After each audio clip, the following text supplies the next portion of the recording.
Jadi beli kereta dengan kami, sebelum datang sini ada tak pernah survey dekat tempat lain? Tak, terus datang ke sini sebab sebelum ni abang pernah beli kereta dekat sini. Okey. So saya pun pernah naik kereta abang saya. Baik. Rasa macam memang kereta tu nak kata kereta second hand tu tak ada lah. Memang kereta macam kereta baru lah. Terima kasih.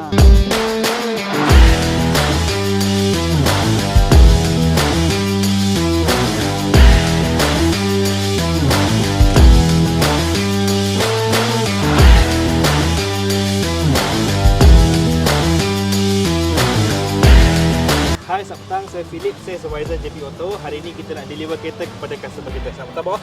So, tang. Nama bos? Havinesh Rao. Bos berasal daripada mana? Perak, Bagan Datuk.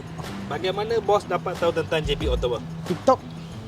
Kemudian kalau untuk first time bos datang tengok kereta kami, bagaimana perasaan bos? Jika dari segi condition kereta, tahap bintang 1 paling minimum, 5 bintang paling maksimum. Berapa bintang bos boleh 5 showkan? bintang. Kemudian untuk dari segi urusan submit loan, bagi dokumen dan juga dia makan masa berapa hari untuk dapat tahu loan lulus ke tak? Dalam seminggu. Dalam seminggu. Okey. Kemudian untuk pengetahuan customer, sebelum ni abang dia dah pernah beli dengan kita, jadi dia repeat sale.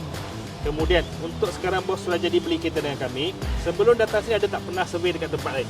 Tak, terus datang ke sini sebab sebelum ni abang pernah beli kereta dekat sini. Okey. So saya pun pernah naik kereta abang saya. Baik. Rasa macam memang kereta tu nak kata kereta second hand tu tak ada lah. Memang kereta macam kereta baru lah. Terima kasih. Ah. Okey, contoh sekarang bos sudah beli, jika ada siapa customer nak tanya untuk beli kereta, ada tak bos akan recommend? Confirm agak recommend balik. Okay. Cari kereta yang berkualiti.